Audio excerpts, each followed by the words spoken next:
বন্ধুরা, আজকে একটু নিরামিষে আলু পটলের সবজি বানাবো, মানে রসা বানাবো কষা কষা করে। আজকে তো নিরামিষ সেই জন্য আর কি এই আদা পটলগুলো আগে থেকে কেটে রেখে দিয়েছি, ধুয়ে কেটে পরিষ্কার করে। আর এই দুটো টমেটো দেবো, একটু গ্রেভি করতে হবে। টমেটো দুটো দেবো, কাঁচা লঙ্কা, আর আলুটা ঘরে ছোট আলু ছিল, আলুটাকে সিদ্ধ করে এরকম মাঝখান থেকে কেটে রেখেছি খালি করে। আর এখানে রয়েছে ধনে, জিরে, হলুদ, লঙ্কা, কাশ্মীরি লঙ্কা, ঝাল লঙ্কা। এখানে গরম জল করতে দিয়েছি, গরম জলটা করতে দিলাম। তরকারিতে গরম জল দিতে হবে, আলুটা সিদ্ধ করা। গ্যাসটা জ্বালিয়ে বড়টা গরম হতে দিলাম। একটু বেশি করে তেল দিচ্ছি, পটলগুলো ভালো করে ভেজে নেব।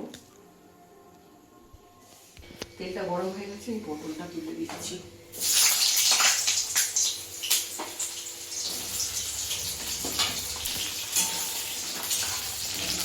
পটলে একটু হলুদ দিয়ে দেবো, অল্প করে একটু হলুদ দিলাম যাতে তাড়াতাড়ি ভাজাটা হয়ে যায়। পটলগুলো এভাবে উল্টে পাল্টে ভালো করে ভেজে নেব। এরকম উল্টে পাল্টে এই জলটা ফুটে গেছে, আমি অফ করে দেবো। পটলটা ভাজা হবে না, আমি এখানে একটু আদা আর কাঁচা লঙ্কা নিয়েছি, এটা পেস্ট করে নিচ্ছি। শুকনো করে পেস্ট করবো, সামান্য একটু জল দিলাম।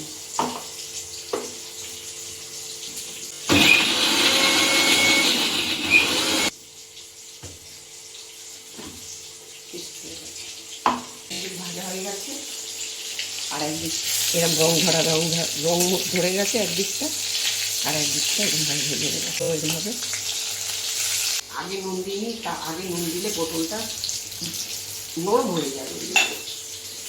পটলটা বেশি একটু টান থাকবে, নুনটা যেন করে দিলাম।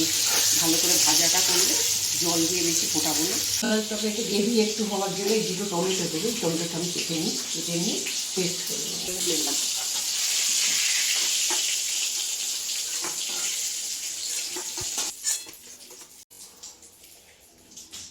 এই তেলের মধ্যে এই সিদ্ধ করা আলুগুলো একটু ভেজে নেব।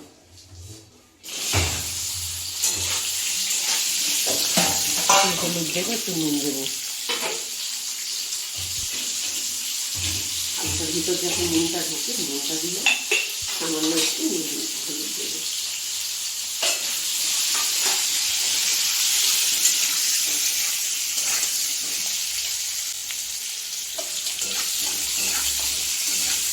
পেস্ট করেছিলাম, সেই মিক্সির মধ্যেই টমেটোটা এবার পেস্ট করে নেব। ভাজা হচ্ছে, আমি এখানে ততক্ষণ টমেটোটা পেস্ট করে নিচ্ছি।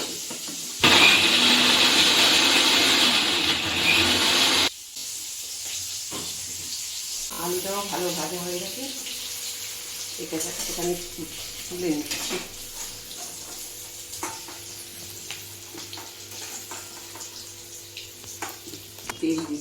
তেল না দিলে তরকারিটা ভালো হবে না। আচ্ছা, এই যে সামান্য একটু তেল দিচ্ছি, যা আছে ওতেই সামান্য একটু তেল দিলাম। তেলটা গরম হয়ে গেছে, একটা তেজপাতা, একটু জিরে দিলাম। এবার যেহেতু আমি আদাটা দেবো, একটু নুন দিয়ে দিলাম। আদা দেওয়ার আগে, কারণ আদা দিলে বড্ড ছিটোয়। 1 চামচের মতন আদা কাঁচা লঙ্কা বাটা দিলাম, বড় চামচের 1 চামচ।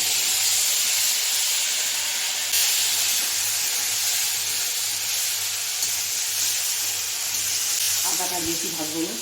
এবার এখানে যা মশলা আছে সব দিয়ে দিলাম। ধনে, জিরে, হলুদ, ঝাল লঙ্কা, কাশ্মীরি লঙ্কা, চিনি সমস্ত দিয়ে দিলাম একসাথে।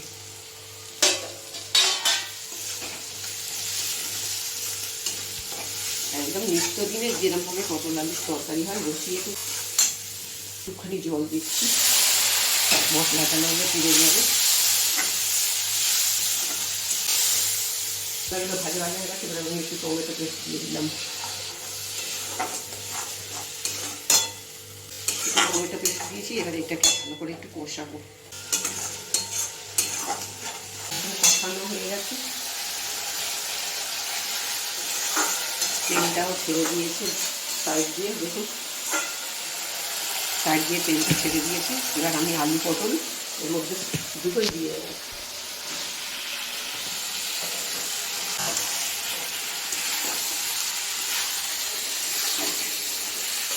ভালো মতন কষিয়ে নিলাম। হয়ে গেছে, খুব ভালো মতন কষানো হয়েছে। এবার আমি জল দিয়ে দিলাম। আমার পটলও ভালোভাবে ভাজা আছে, আলুটাও আমার পুরো সেদ্ধ করা আছে, আমি বেশি জল দেবো না, সামান্য জল দিলাম। যেটুকু বাকি আছে ওইটুকু সিদ্ধ হতে থাক, নুন ঝাল মশলাগুলো সব ঠিক মতন সিদ্ধ। পটলের তরকারিটা আমার হয়ে গেছে। আমি এবার যেহেতু নিরামিষ আমি একটু ঘি দিচ্ছি।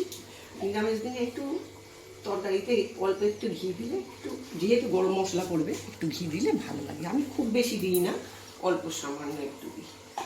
গরম মশলা দেব, আমি আগে গরম মশলা দিইনি, ওটা গরম মশলা দিইনি, অল্প সামান্য একটু গরম মশলা।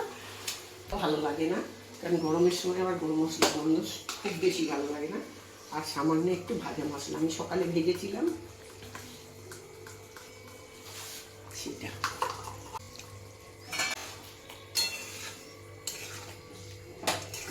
বসে যাবে, তা আমি একটু ঝোল ঝোল নামালাম, আপনারা কষা কষা নামাতে পারেন, অসুবিধা। আলু পটলের তরকারি নিত্যদিনে এই যে অল্প কটা ঢেঁড়স নিয়েছি, এটা সংসারে একজনের জন্য বানাচ্ছি। যেহেতু নিরামিষ, সে তো সব রকম দিয়ে খায় না, তো এটা সে খাবে, তো তার জন্যই বানাচ্ছি। একটু ঢেঁড়স পোস্ত দিয়ে ঝাল করবো আর কি, তো সেই জন্য তার জন্য বানাচ্ছি। আমি কীরকমভাবে বানাই সেটা দেখাচ্ছি। গ্যাসটা জ্বেলে দিয়েছি। ঢেঁড়সের অনেক রকম, তো সব কিছুরই অনেক রকমভাবে করা যায়, যার যেরকম মুখে ভালো লাগে। সংসারে 5 জন থাকলে যা হয়, ও ওরকম খাবে, এটা খাবে না, ওটা খাবে না, করতে হয়। সবাইকে খুশি করার জন্য ঢেঁড়সটা আগে একটু তেলের মধ্যে ভেজে নেব। আর এখানে গ্যাসটা জেলে আমি একটু জল গরম করতে দিচ্ছি, সবজিটা দেবো বলে। তেলটা গরম হয়ে গেছে, ঢেঁড়সগুলো তুলে দিলাম।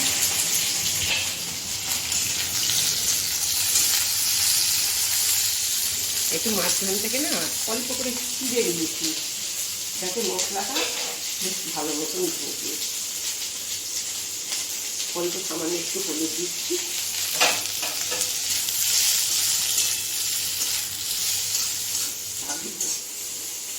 ভালো করে না ভাজলে জল দিয়ে বেশি সেদ্ধ করা যাবে না, তাহলে খুব নেতিয়ে যাবে ঢেঁড়সটা। এখানে ঢেঁড়সটা ভাজা হতে থাক, গ্যাস কমিয়ে দিয়েছি, আলুতে হালকা করে ভাজা ভাজা মতন হোক। আর আমি এখানে একটু এই যে ছোটো চামচের 1 চামচ সর্ষে,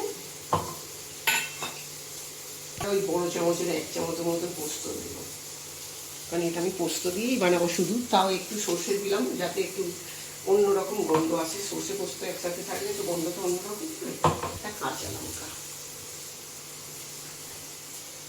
আগে আমার আদাটা পেস্ট করা আছে, একটু আদাও দেবো।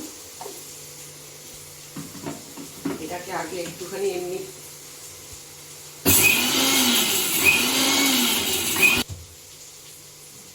এবার একটু জল দিচ্ছি। ঢেঁড়সটা ভাজা হয়ে গেছে, বেশ নরম হয়ে গেছে।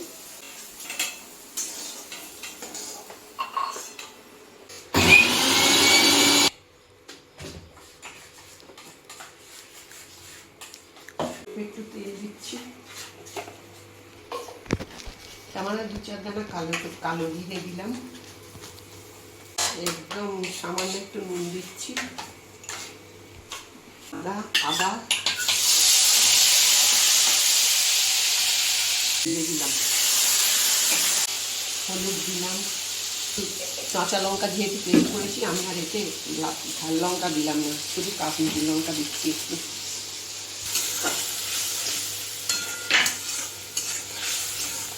এবারে আমি এর মধ্যে সর্ষে পোস্তের পেস্টটা দিয়ে দিলাম।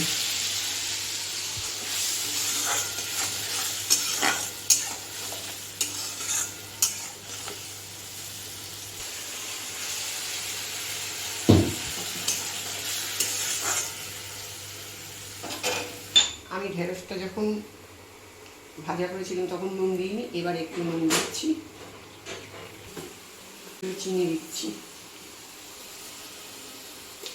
সর্ষে পোস্তটা রেডি হয়ে গেছে, এবার আমি ঢেঁড়সগুলো এতে দিয়ে দিচ্ছি।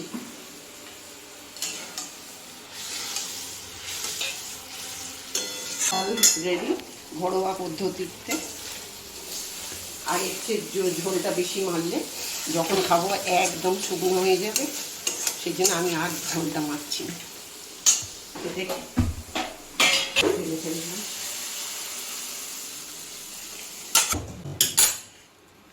ঢেঁড়সের ঝাল তৈরি।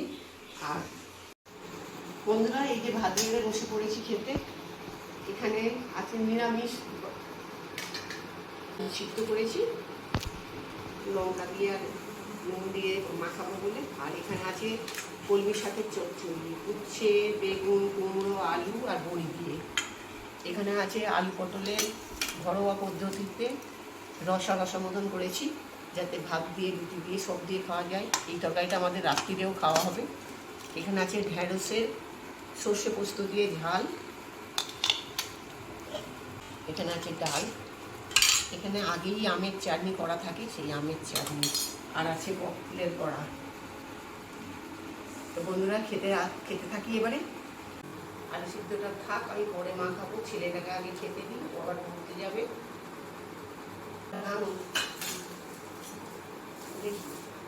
অনেক করে নয়, অল্প করে মাখাবো। একটু ডাল দিয়ে খাবে? ডাল খাবে না? ডালটা দিয়ে খাবি বা কি করে? ও শাকের তরকারি মাখিয়ে দিই। কলমি শাকের চচ্চড়ি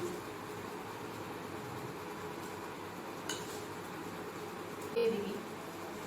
এটা মাখিয়ে বড়া দিয়ে খাবি। ডাল মাখিয়ে বড়া দিয়ে খাওয়া হবে। ও কত রকম খাবে না। নরম করি, তাও তো খেতে খেতে কোক কোক করিস। দিয়ে দিবি আলু সিদ্ধটা।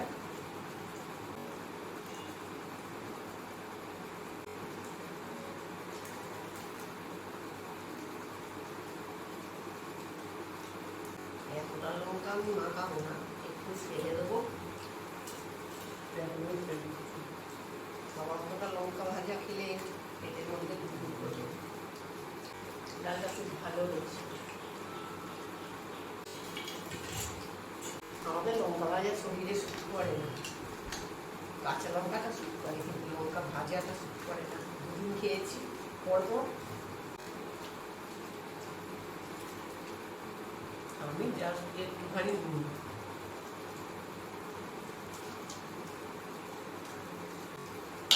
এটা ঢেঁড়স পোস্ত, এই জন্যই তো করা। খাপ ভালো লাগে না?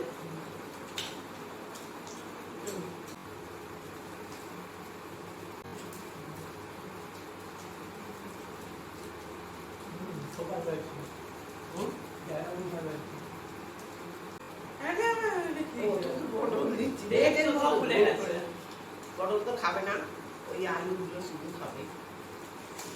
ওর জন্যই আমাকে আলুগুলো দিতে হয় তরকারিতে বেশি করে। এবেলা আলু বেঁচে দেবো, আবার ওবেলা আলু বেঁচে দেবো।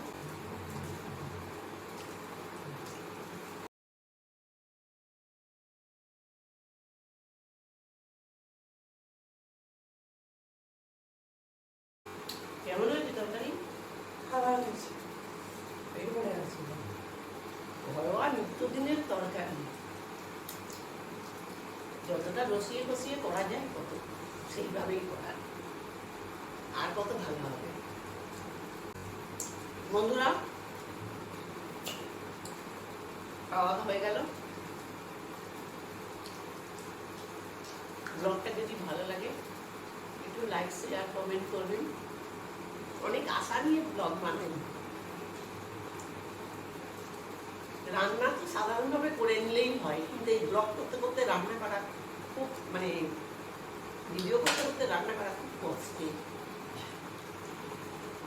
তো আপনারা যদি পাশে দাঁড়ান খুব ভালো লাগবে।